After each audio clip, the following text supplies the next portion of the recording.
साथियों, एनडीए ने हमेशा करप्शन फ्री, रिफॉर्म ओरिएंटेड, स्थिर सरकार देश को दी है। जब जब हमें अवसर मिला, हम लोगों ने काम किया है। उसके सामने कांग्रेस नेतृत्व वाली यूपीए, अब उन्होंने पुरानी अपनी छवि सुधारने के लिए नाम बदल दिया, लेकिन पहचान घोटालों की है। आए दिन घोटाले, यही पहचान रही है। और नाम बदलने के बावजूद भी देश उनके घोटालों को नहीं भुला है, उनको नकारा है।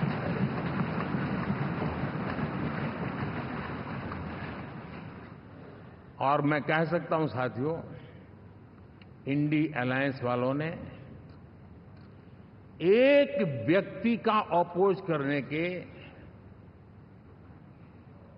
वन पॉइंट एजेंडा के कारण देश की जनता ने उनको ही ऑपोजिशन में बिठा दिया है।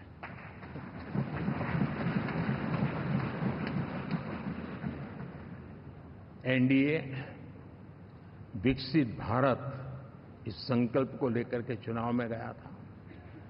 देश के लिए सकारात्मक सोच को लेकर के गया था।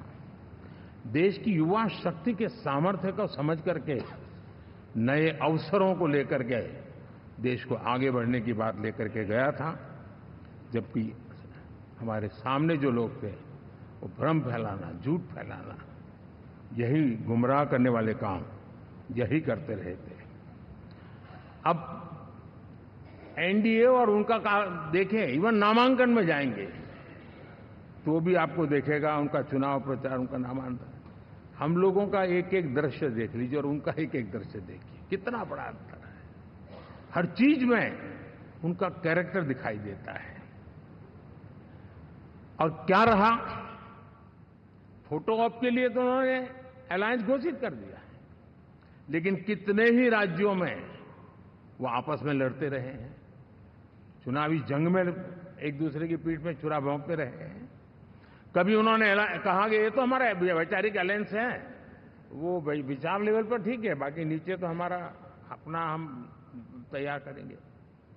और अब फिर उन्होंने कहा कि भाई हम तो सीट के आधार पर अलायंस करेंगे, टोटल न भी करें, ये भी खेल खेला। और अभी अभी तो चुनाव पूरा शुरू कर दिया कि ये तो हमारा अलायंस लोकसभा के चुनाव के लिए ही था, बाद में नहीं है, ये भी शुरू कर दिया। यानी मैंने बहुत पहले कहा था कि आप देख लेना 4 जून के बाद बिखराव शुरू हो जाएगा, और वो शुरू हो चुका है। इसका मतलब ये हुआ कि वो सिर्फ और सिर्फ सत्ता सुख के लिए एक दूसरे का साथ देने की कोशिश करते थे, लेकिन उनमें उनका अगर स्वार्थ निश्चित होता तो साथ देना, वरना नहीं देना, ये कैरेक्टर था। साथियों, ये लोग कितने ही बड़े झूठे बोलते रहे हैं।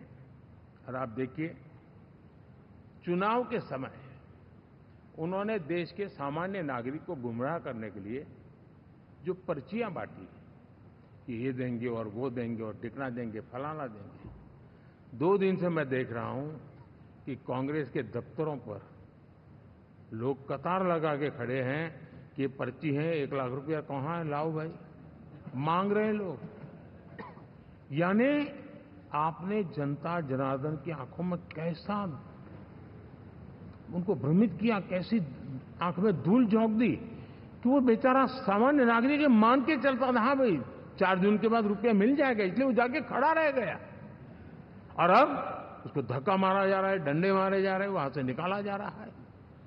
अब इस प्रकार का चुनाव, ये अपने आप में देश के गरीबों का अपमान है, हमारे देश के सामान्य नागरिकों का अपमान है।